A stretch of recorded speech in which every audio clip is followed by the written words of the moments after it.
इसका शीर्षक है क्यों नहीं फलता गुरु, क्यों नहीं होती कृपा।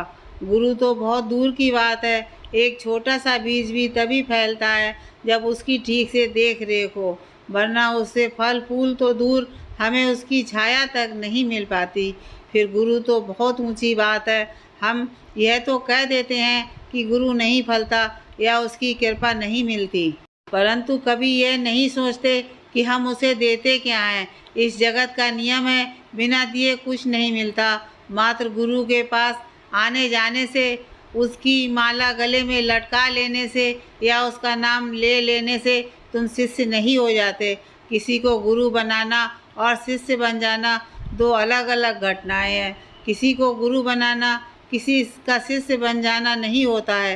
यही कारण है कि लोग जितनी शीघ्रता से किसी गुरु को बना लेते हैं, उतनी ही शीघ्रता से वह दूसरा गुरु भी ढूंढ लेते हैं, क्योंकि वह गुरु को लाभ की दृष्टि से आंकते हुए चलते हैं।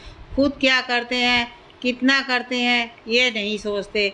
हम जैसा बीज बोते हैं वैसा ही फल पाते हैं। गुरु शिष्य संबंध को भी यदि लाभ हानि की दृष्टि से देखेंगे तो परिणाम भी वैसा ही होगा। इसलिए हर शिष्य को चाहिए कि वह अपने भीतर झांक कर सोचे कि वह किस भाव से गुरु के साथ हैं, उसमें कितना समर्पण है, कितना पारदर्शन वह गुरु से सीख रहा है या कुछ जांच रहा है, मन में शिकायत है या धन्यवाद, अपनी तारीफ चाहता है या रूपांतरण, अपना काम निकलवाना चाहता है या कुछ काम आना चाहता है। गुरु का कहना मानना मजबूरी है या सेवा भाव।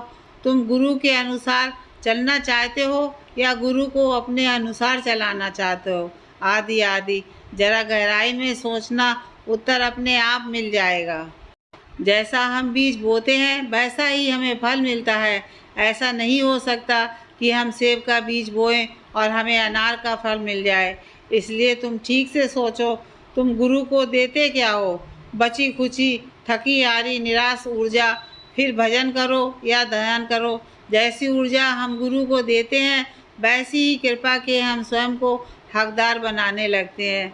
यहाँ देने का अर्थ किसी बाहरी वस्तु से नहीं है, तुम्हारे भीतर समर्पण एवं आत्मदान से है। सच तो यह है, तुम अपनी सारी अच्छी, ताजी और सकारात्मक ऊर्जा अपनी वासनाओं पर, संसार की अधूरी कामनाओं को पूरा करने में लगाते हो। अपने मन एवं ऊर्जा को शुद्ध 5% भी गुरु द्वारा बताए गए ध्यान पर नहीं लगाते। गुरु के पास जाते भी हैं तो अपनी तकलीफ़ें लेकर, बुझे हुए मन एवं निराश मन से, एकदम ऊर्जाहीन, क्षीण, हतोत्साहित।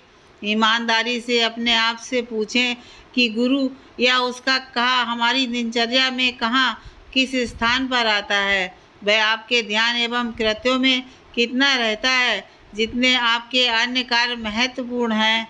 क्या गुरु के सपने व आदेश भी आपके लिए उतने ही महत्वपूर्ण हैं जैसे मस्तिष्क में दुनिया भर की बातें रहती हैं? क्या गुरु की बातें भी ऐसे ही याद रहती हैं? गुरु के इशारों को तुम कितना समझते हो? अगर समझते हो तो उन्हें कितनी प्राथमिकता देते हो? गुरु के उत्तर को कितना अपनाते हो? आदि आदि। तुम पाओगे कि तुम्हारे कृत्यों और उद्देश्यों में बड़ा भेद है।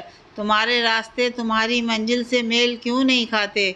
गुरु शब्द तुम्हारे जीवन में नाम के लिए ही है। तुम्हारे प्रयास, तुम्हारे सपने कहीं कुछ और ही बुन रहे हैं।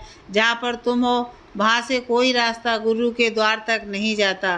तुम गुरु के समक्ष मौके बेमौके हाजिर जरूर लगाते हो, पर वहाँ हाजिर नहीं होते।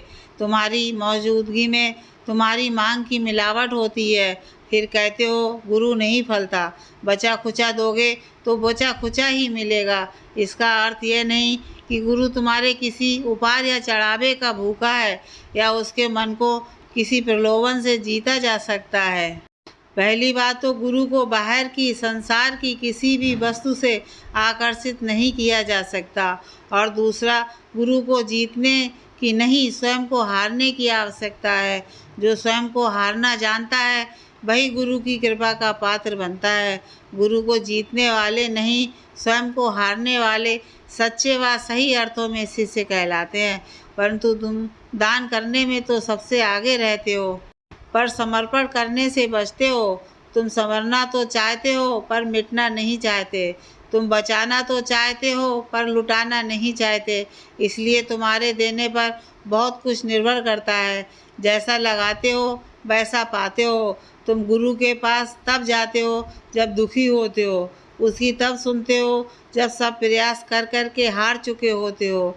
कई दिनों से गुरु से नहीं मिले, इसलिए कहीं कुछ बुरा ना हो जाए, गुरु नाराज ना हो जाए, इस गलानी या भय से तुम मुझसे मिलने जाते हो। घर दफ्तर के सारे काम निपटाकर, सारी यारी रिश्तेदारी निभाकर तुम गुरु से मिलते हो। दर्शन के लिए विलम्ब से पहुँचते हो और जब पहुँचते हो तो वापस घर जाने की जल्दी रहती है। तुम्हारा मिलना ना मिलना सब बराबर हो जाता है। फिर तुम कहते हो कि कृपा नहीं मिलती। तुम नहीं तो तुम्हारा मन दौड़ता भागता रहता है। तुम ठहरते ही नहीं हो और कृपा तो ठहरने वालों को, रुकने वालों को ही मिलती है। तुम इतने विचलित, व्यथित और दूषित हो चुके हो कि यदि तुम पर कृपा बरस भी गई तो तुम तक पहुँचेगी नहीं। गुरु की शुद्ध ऊर्जा और तुम्हारी ऊर्जा का क्या मेल? तुम अपने कारण से उसे भी मैला कर दोगे। तुम पहले से ही इतने भरे हुए हो कि तुम्हारे पास उसकी कृपा के समाने की जगह ही नहीं है और तुम दोष गुरु को देते हो। शिष्य को चाहिए कि वह स्वयं को इस योग्य बनाए कि गुरु की शक्ति उस पर कार्य कर सके। शिष्य को चाहिए कि उसकी नज़र व्यर्थ की चीज़ों पर नहीं, स्वयं अपने ऊपर हो, ताकि वह गुरु की नहीं अपनी कमी देख सके। क्योंकि जिस दिन शिष्य की नज़र अपनी ओर होती है उस दिन उसे गुरु फलने लगता है और उसकी कृपा भी मिलने लगती है। गुरु बनाने से गुरु नहीं मिल जाता। तुम्हारे शिष्य होने से तुम्हें गुरु की प्राप्ति होती है। स्वयं को बचाओगे तो गुरु मिलकर भी नहीं मिलेगा, मिटाओगे तो पाओगे। वह तुम्हारे चारों ओर मौजूद है और उसकी कृपा सब तरफ से बरस रही है। सवाल गुरु के फलने का नहीं, तुम्हारे पनपने का है। बात फल की नहीं, बीज की है। इसलिए सिर्फ यह सोचो, क्या तुम शिष्य हो, शेष जाने दो।